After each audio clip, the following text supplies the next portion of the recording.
mengucapkan tahmid alhamdulillah alladzi ahyana ba'dama amatana wa ilaihi nusyur.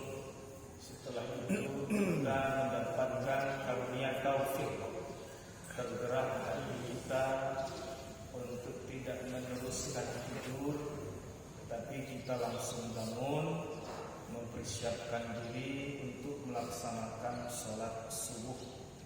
Insyaallah aktivitas kita masuk ke kamar mandi, kita ikuti sunnah Nabi melangkah kaki kanan, lalu kita ikuti sunnah Nabi berdoa sebelum masuk kamar mandi, lalu kita berwudu, kemudian kita keluar kembali, dan setelah itu kita datang ke masjid. Itu kan aktivitas galau itu Bapak Ibu.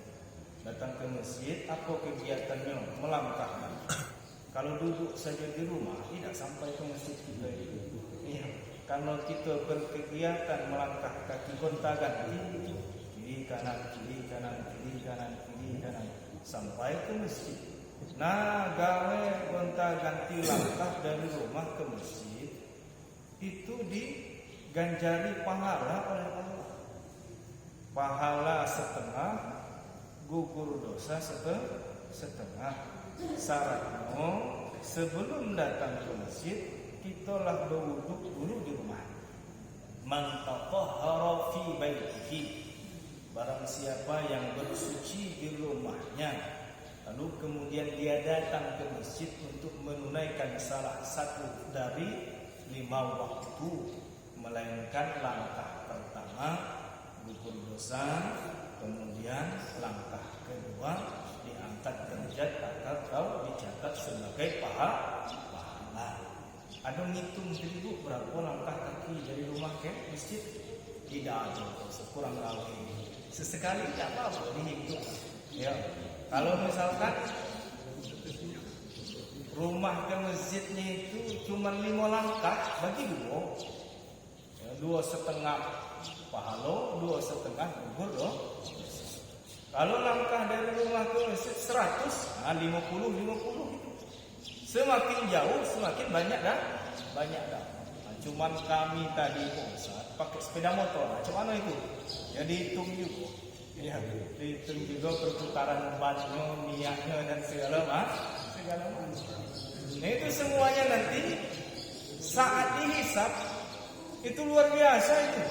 Ya, mendatangkan kebahagiaan bagi kita karena dinampakkan oleh Allah ganjaran. Lalu kita datang ke masjid. Ya, bagi yang duluan datang sebelum azan itu melaksanakan sholat sunat tahiyatul masjid. Bahkan kita dimakruhkan ketika masuk masjid sebelum kita sholat 2 rakaat langsung duduk. Nah, itu hukumnya makruh. Bukan masuk masjid untuk sholat saja, masuk masjid untuk misalkan kegiatan ada acara peringatan Hari Besar Islam. Nah, kita masuknya jam 9. Kan tidak ada 5 waktu jam 9 itu. Adakah sholat tahiyatul masjid? Ada. Sholat tahiyatul masjid itu sholat yang ada ketika seseorang masuk ke dalam masjid. Walaupun kita melaksanakan zuhur masih lama jam 12 pulang, masih tetap kita melaksanakan sunat tahiyatul masjid. Atau ibu-ibu mengikuti kegiatan majelis taklim, biasanya acaranya jam 1, jam 2 kan. Dan kebanyakan ibu-ibu sudah melaksanakan zuhur di rumah. Apakah masih ada sholat sunat tahiyatul masjid? Masih. Ketika kita masuk masjid jam 1, jam 2 itu, justru kalau kita langsung duduk makruh hukumnya. Nah, itu keutamaan kita melaksanakan sholat sunat tahiyatul masjid. Nah, itu aktivitas ibadah semuanya itu. Nah, bagi Bapak Ibu tadi yang sudah duluan masuk ke masjid, kemudian sampai tiba waktunya terbit fajar, azan berkumandang. Nah, di saat itu kita meneruskan aktivitas amalan ringan. Tetapi Bapak Ibu, kita tidak boleh menyepelekan amalan-amalan ringan. Bisa saja nanti kita ini masuk surga justru karena sebab amalan-amalan ringan kita. Kalau amalan berat kan sudah kewajiban. Sholat 5 waktu itu amalan berat. Puasa Ramadan, ya, umroh, haji itu amalan-amalan yang berat. Nah, ini memang sudah kewajiban. Lalu banyak pula macam amalan ringan dan bisa saja karena amalan ringan itulah yang membuat seseorang masuk surga. Nah, amalan ringan berikutnya yang dapat kita kerjakan bagi bapak ibu yang sudah dahulu masuk ke masjid saat azan berkumandang adalah menjawab azan. Hukumnya sunnah menjawab azan. Ya, cara menjawabnya gimana Pak Ustaz?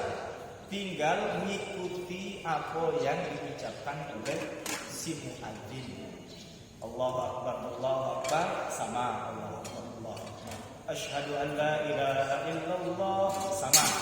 Ya, bacaannya sama. Asyhadu anna Muhammadar Rasulullah juga sama. Yang beda itu pas kalimat hayya 'alas shalah, hayya 'alal falah. Bunyi jawabannya la haula wala quwwata illa billahil aliyyil azim. Kemudian untuk azan subuh itu kan ada tambahan as-salatu khairum minan naum. Nah, itu kan salat lebih baik daripada tidur. Kalau belum hafal bacaannya, boleh atau bisa kita menjawab dengan mengulangi bacaan yang sama. As-salatu khairum minan naum, boleh. Tapi kalau ada hafal kita bacaan yang lain, boleh juga membaca shadaqta wa barakta wa ana ala dzalika minasyahidin. Bagi bapak ibu yang lupa nama saya, ada di dalam bacaan ini syahidin. Karena nama saya ini kan agak payah diingat. Itu. Kemudian berikutnya Allahu Akbar sama la ilaha illallah sama. Apa keutamaan menjawab azan itu? Di dalam hadis yang diriwayatkan oleh Imam Muslim, bagi orang yang mengucapkan bacaan azan tadi min qalbihi sepenuh hati dakhalal jannah. Insyaallah dia masuk surga. Ini kan amalan ringan. Ya, amalan ringan. Terus sampai kita melaksanakan sunat subuh, kemudian dilanjutkan dengan zikir doa secara bersama-sama dan diteruskan dengan kegiatan taklim kita sampai selesai nanti, insyaallah akan selalu tercatat sebagai hamba-hamba yang sedang beribadah kepada Allah Azza wa Jalla. Amin ya rabbal alamin. Ini yang mesti kita syukuri Bapak Ibu. Walaupun suasana menjelang kedatangan bulan suci Ramadan ini, ya, ibu-ibu terutama, kalau bapak-bapak itu jarang mengeluh. Apa keluhan ibu-ibu? Ketika datang ke pasar segala naik. Ya, segala naik, beras naik, telur naik, minyak naik, bahan pokok naik. Jadi begini ibu-ibu.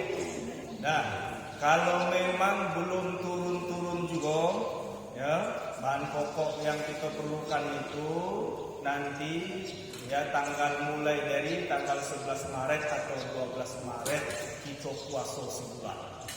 Ya, kalau tidak turun-turun juga harga-harga di pasar nanti tanggal 11 Maret atau 12 Maret kita puasa.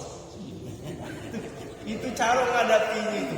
Ya, kalau puasa kan tidak makan, tidak minum, aman, kita tidak belajar. Tapi bosan masalahnya, semakin puasa semakin besar pengeluaran. Ini ada masalah. Ada sesuatu yang bermasalah.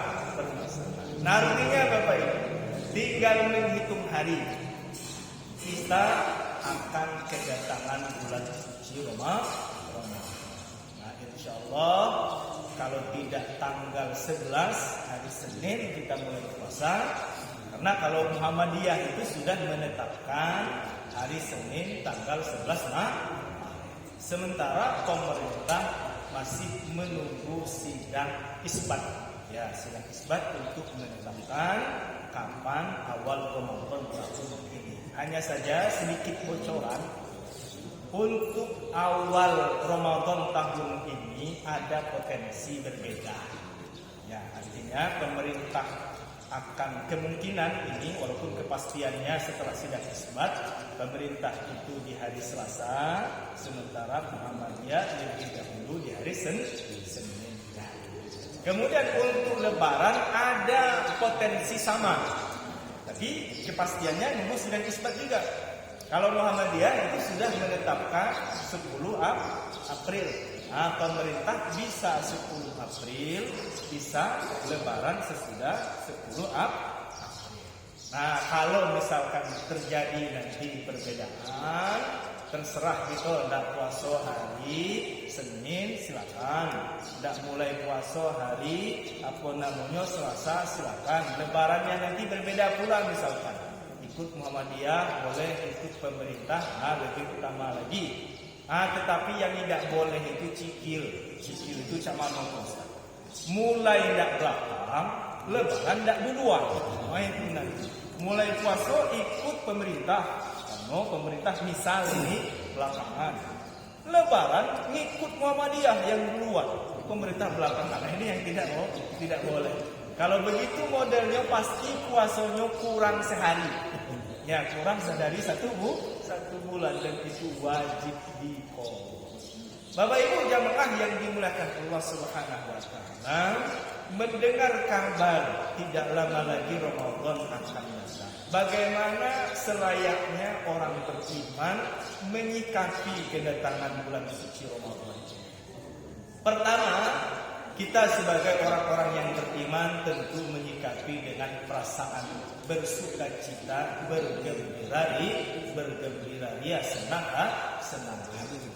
Ini yang diperintahkan oleh Allah Azza wa Jalla di dalam surah Yunus ayat 58.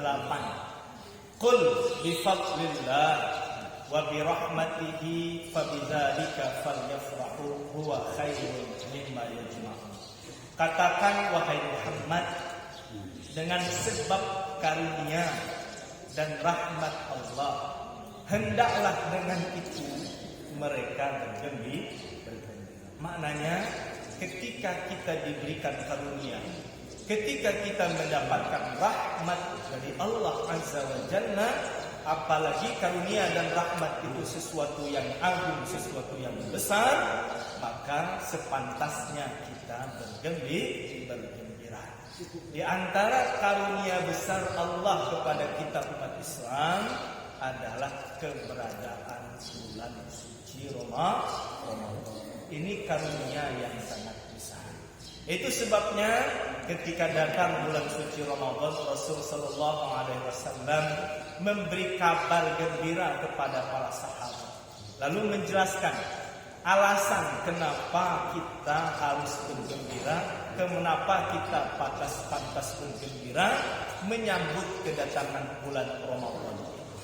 Yang pertama kata beliau, Ramadan itu syahrul mubarakun.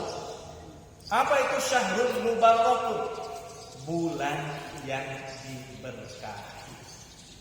Kenapa kita harus bergembira mendengar informasi ini? Kalau kita memahami kata berkah sesuai dengan apa yang kita pahami sehari-hari, kabar ini biasa-biasa saja, datar-datar saja. Karena kata berkah kan yang sudah sering kita dengar, ya semoga berkah, panjang umur. Ya, biasanya kata berkah itu sering terdengar kalau ada anak cucu kita yang lagi ulang tahun. Nah, semoga panjang umur, berkah selalu. Artinya kata berkah itu bukan kata asing, kata biasa-biasa saja. Tetapi kalau kita dalami makna ucapan Nabi, Ramadan bulan yang diberkahi, ini kalimat yang dahsyat yang membuat kita pasti bergembira mendengarnya. Nah, Bapak Ibu jamaah yang dimuliakan Allah Subhanahu wa taala, untuk mendalami makna ungkapan Nabi Ramadan syahrul mubarakun. Tidak ada bulan yang lain Nabi mengucapkan begitu. Ya, hanya di bulan Ramadan saja beliau sebutkan, ya bulan itu adalah bulan mubarakun yang diberkahi. Makna berkah itu apa sih? Kalau kita buka kamus Arab, kata barokatul, barokah, ya huruf barokah. Nanti masdarnya barokah. Nah, di situ ada dua makna. Pertama, barokah itu punya makna an-nama. Apa itu an-nama? Berkembang, ngembang. Yang kedua, berkah bahasa kita dalam bahasa Arab itu punya makna az-ziyadah. Apa itu az-ziyadah? Nambah-nambah. Jadi bisa kita pahami waktu selama 30 hari 30 malam bulan Ramadan ini punya sifat ngembang, punya sifat nambah-nambah. Ibu-ibu, kalau sesuatu yang punya sifat ngembang dan nambah, dari kecil bisa jadi besar itu. Ya, ibu-ibu kan sering masak kue sebelum digoreng atau sebelum dipanggang. Kalau ada alat untuk ngembangnya itu dicampur di tepung adonan itu biasanya apa namanya? Ya, untuk pengembang kue. Ya, kan kecil awalnya kan. Nah, setelah dimasak jadi besar. Kenapa? Ada benda yang di dalam adonan itu punya sifat ngembang. Jadi dari kecil berubah besar. Balon kecil sebesar jempol, tapi dia punya sifat ngembang. Nah, dari sebesar jempol bisa sebesar kepala, bisa sebesar bola basket. Apalagi yang melakukan itu, yang memberkahikan Allah waktu Ramadan ini. Nah, maka proses membesarnya dari kecil sampai besar itu kadang-kadang di luar nalar kita.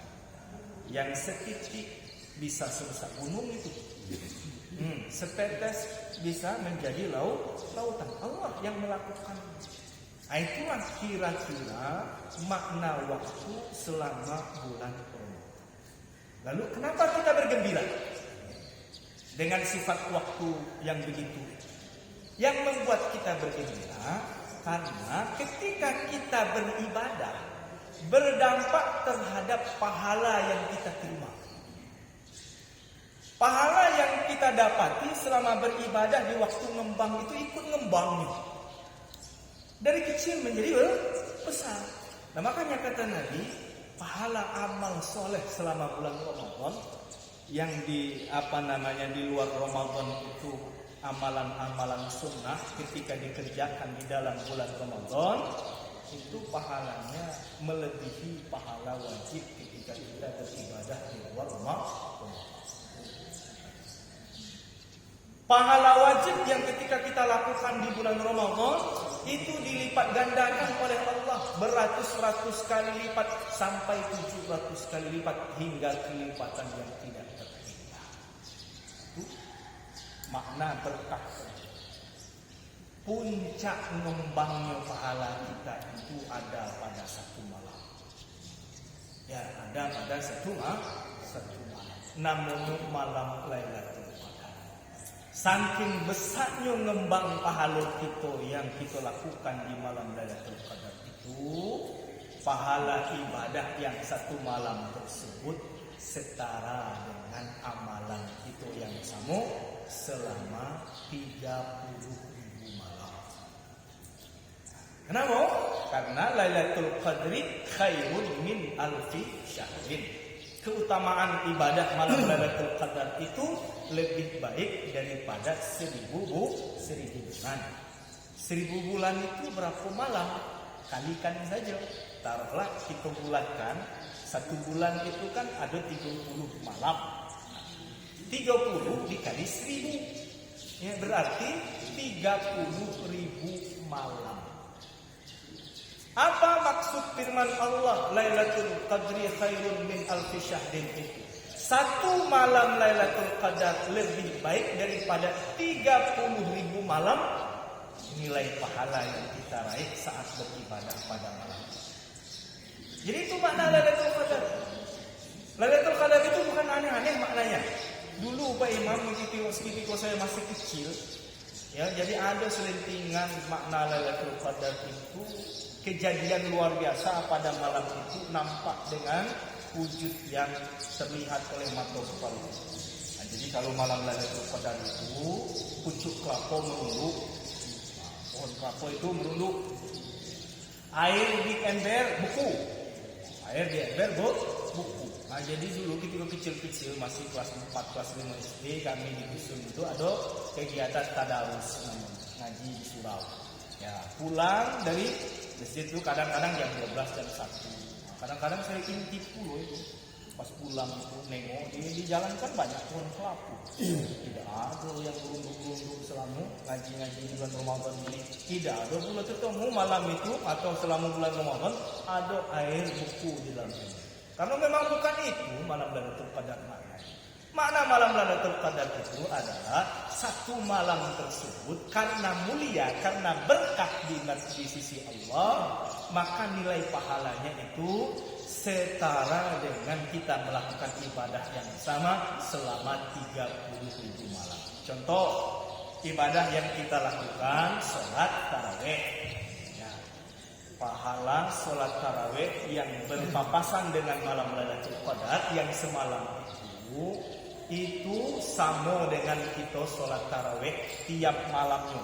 Berapa lama? 30.000 malam, tidak berhenti-henti.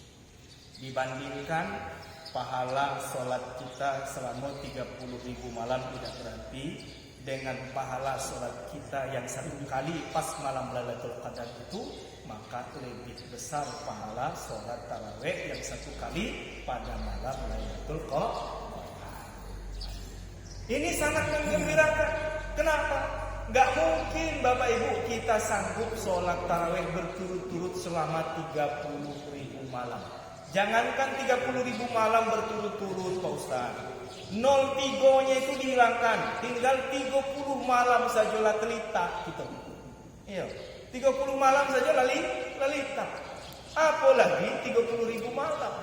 30.000 malam itu 83 tahun tidak pernah ya berhenti kita sholat tarawih.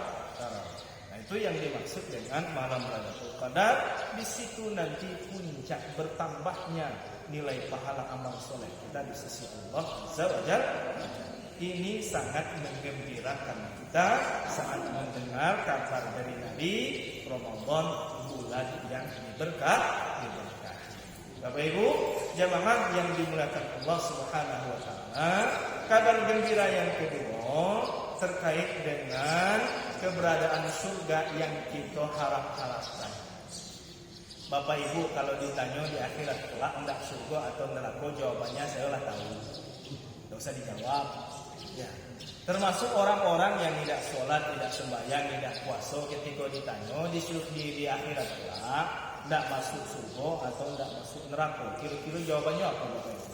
Sama dengan kita, walaupun tidak sembahyang, walaupun tidak puasa, ketika ditanya surga apa neraka, pasti jawab surga. Nah, artinya ya surga itu adalah harapan kita semua. Karena nanti di akhirat tempat cuma dua saja, tidak ada yang tengah-tengah.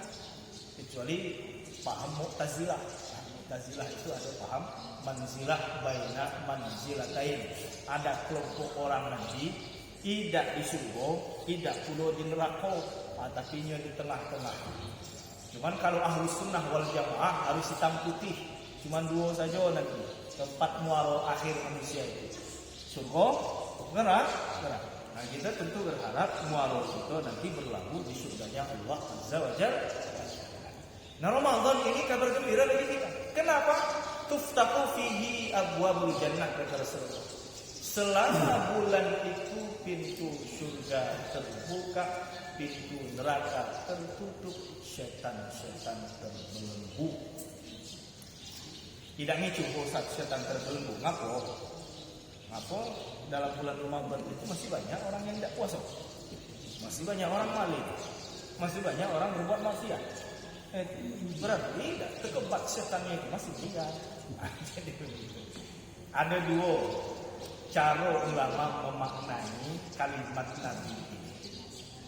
Pertama, memaknai hadis ini secara tekstual apa adanya. Tapi Begitu teksnya ya begitu artinya. Pintu surga ya terbuka, pintu neraka tertutup, setan ya terbelenggu. Adapun terkait pertanyaan, kenapa masih banyak orang berbuat maksiat? Berarti setannya itu tidak diikat. Ya, yang diikat itu setan yang dari golongan jin. Ya, setan yang dari golongan jin. Sementara setan itu adalah predikat atau nama untuk makhluk Allah yang ingkar, pembangkang, menjauh dari Allah. Minal jin nanti wan nas. Ada dari golongan jin, ada juga dari golongan manusia. Yang terkepek dengan bulan Ramadan itu setan dari golongan jin. Yang dari golongan manusia itu bisa dikepek dengan Ramadan kecuali Satpol PP yang ikat itu. Nah, kalau diikat Satpol PP terikat orang itu kalau manusia. Nah, itu jawaban pertama tadi. Kemudian ada ulama yang memahami secara kontekstual. Jadi tidak dipahami secara ujuk-ujuk, surga terbuka, neraka tertutup, setan dibelenggu. Tetap setan seperti biasa. Ya. Namun kata para ulama yang kedua ini di dalam bahasa-bahasa Nabi atau bahasa-bahasa wahyu Al-Quran, terkadang kita menemukan ada kalimat insya'i bermakna qolabi. Insya'i itu artinya kalimat yang berisi berita. Sementara qolabi itu artinya kalimat yang berisi perintah atau permintaan. Nah, seringkali dalam ilmu balaghah ada ucapan-ucapan Nabi itu atau ayat-ayat Al-Quran secara teks dia berbentuk berita, tetapi secara makna sesungguhnya tuntutan. Ya, permintaan. Nah, ini secara teks berita. Kalau datang bulan Ramadan, apa informasinya, beritanya? Surga terbuka, neraka tertutup, setan terbelenggu. Tetapi secara makna ini perintah. Kalau datang bulan Ramadan, buka itu pintu surga, tutup itu pintu neraka, dan belenggulah setan-setan. Kalau kita yang tidak melakukannya tetap saja pintu neraka terbuka, surga tertutup, setan masih terlepas begitu saja. Kalau kita tidak yang berikhtiar melakukannya, ini cara kedua memaknai hadis tersebut, dan ini lebih cocok untuk memotivasi kita meningkatkan amal ibadah kita selama kedatangan bulan suci Ramadan. Nah, ini kabar gembira yang kedua. Yang ketiga, Bapak Ibu, kalau kita lihat skenario Allah menjadikan makhluk Nabi Adam dan kita manusia dan seterusnya ini, kan secara logika Allah itu sanggup saja menciptakan Nabi Adam itu langsung ditempatkan ke dunia, tidak berliku alurnya. Ini kan tidak berliku itu. Walaupun sebenarnya sebelum Nabi Adam ada, Allah sudah menginformasikan bahwa Nabi Adam ini memang akan ditempatkan di bumi. Nah, ketika dialog antara Allah dengan malaikat itu, wa idz qala rabbuka lil malaikati inni ja'ilun fil ardi khalifah. Adam belum ada di situ kan? Tetapi Allah sudah berfirman kepada malaikat, inni ja'ilun fil ardi, aku akan menciptakan di bumi seorang khalifah, yaitu Nabi Adam. Nah, artinya memang Adam nanti akan diletakkan di bumi. Tetapi kenapa harus berliku-liku dulu, diciptakan dari tanah? Setelah proses penciptaan sempurna, jadilah Adam manusia yang sempurna, diperintahkan malaikat dan jin bersujud. Semua mereka bersujud illa iblis, kecuali iblis. Lalu Allah ciptakan pasangannya dari tulang rusuk Nabi Adam, Siti Hawa. Kemudian setelah mereka berdua selesai proses penciptaan sempurna, diperintahkan mereka masuk ke dalam surga. Tidak langsung ke bumi itu. Ya, makan apa saja di dalam surga itu. Pantangannya cuma sebuah. Wala taqraba hadhihi syajarah. Jangan dekati pohon ini. Larangannya tidak banyak. Seperti larangan-larangan kita. Kalau kita kan banyak sekarang larangannya. Ya, Nabi Adam larangannya cuma satu, tidak boleh mendekati pohon yang kalau kita dapati dari orang-orang tua kita, pohon itu namanya pohon full. Tetapi Nabi Adam akhirnya melanggar juga, dan memang itu sudah dikenali. Ya, bersalah juga akhirnya Nabi Adam karena melanggar larangan. Akhirnya ya Nabi Adam diturunkan dari surga lalu ditempatkan di bumi. Kenapa berliku seperti itu? Tidak langsung saja. Allah seakan-akan ingin menunjukkan makhluk yang bernama Nabi Adam itu tidak ada yang tidak pernah berbuat salah. Tidak ada yang suci. Kalau malaikat kan suci, tidak ada pernah melakukan kesalahan. Tapi Nabi Adam, kullu bani Adam khata'. Semua manusia pasti punya salah. Nah, seakan-akan itu maknanya Allah ingin tunjukkan kalau manusia itu tidak ada yang tidak pernah bersalah. Nah, bisa saja langsung Allah tempatkan Adam ke dunia ini, tapi tidak ada pelajaran.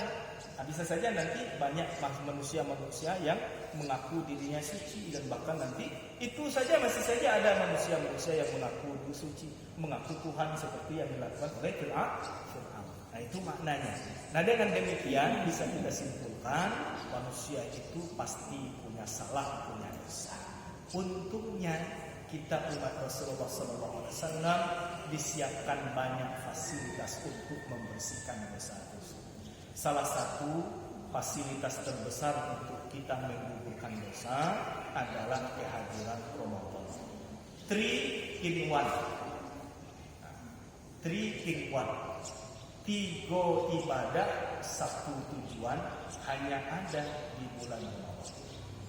Apa yang satu? Kan 3 itu. 1 puasa wajib. Apa kegunaan puasa Ramadan itu? Man shoma Ramadanan imanan wa ihtisaban ghufira lahu ma taqaddama min dhanbi. Hadis Bukhari Muslim. Siapa yang puasa Ramadan karena iman mengharap pahala, tujuannya diampuni dosa setahun yang lalu. Itu amalan 1, tujuan untuk mengampuni dosa. Amalan 2, tarawih. Ibu-ibu rajin ya kita tarawih. Saya tidak mulai dulu Pak Imam. Lah kita tarawih mulai dari tanggal 23 Syakban ini. Tidak boleh tarawih. Kelak. Iya. Tarawih itu hanya ada selama malam bulan suci Ramadan. Ini amalan khusus yang kedua. Apa kegunaan di antara kegunaan amalan salat tarawih itu? Man qama Ramadanan imanan wa ihtisaban ghufira lahu ma taqaddama min dhanbi. Tujuannya sama. Siapa yang melaksanakan sholat malam tarawih pada malam bulan Ramadan, diampuni dosa setahun yang lalu. 3, beribadah di malam Lailatul Qadar. Malam Lailatul Qadar hanya ada selama bulan Ramadan. Apa keutamaannya keberadaan malam Lailatul Qadar di samping mendongkrak pahala kita? Man qama Lailatul Qadri imanan wa ihtisaban, tujuannya sama. Ghufira lahu ma taqaddama min dhanbi. Siapa yang beribadah pada malam Lailatul Qadar karena iman mengharap pahala, diampuni dosa setahun yang lalu. Itu 3. 3 amalan, tujuan satu untuk mengampuni dosa kita. Ketika kita menyadari kita ini tidak mungkin tidak pernah berbuat silap, pasti ini menggembirakan. Salah satu dapat dari yang 3 ini bersih kita. Apalagi dapat ketiga-tiganya. Ya, dari puasa Ramadan habis dosa kita. Salat tarawih habis dosa kita. Dapat 10 malam Lailatul Qadar habis dosa kita. Maka nanti di akhir kita akan merayakan kemenangan dan pantas mendapat ucapan minal aidin wal faizin. Ya, minal aidin. Ya, semoga termasuk orang-orang yang kembali dari mana? Dari kotor menjadi suci, bersih. Wal faizin, kalau sudah bersih kita termasuk orang-orang yang menang. Selamat hari raya Idul Fitri. Apa arti Id? Apa arti Fitri? Id kembali. Fitri bisa bermakna 2. Pertama, berbuka, makan kembali. Yang kedua bisa bermakna kesucian.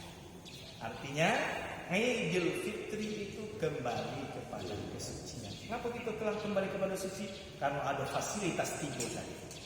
Ya, puasa, salat tarawih, malam Lailatul Qadar. Nah, Bapak Ibu jamaah yang dimuliakan Allah Subhanahu wa taala, 3 berita dari Nabi ini sudah lebih dari cukup membuat kita bergembira menyambut datang bulan suci Ramadan. Tentu kegembiraan kita ya bukan gembira secara hati saja tanpa ada sikap, tanpa ada persiapan.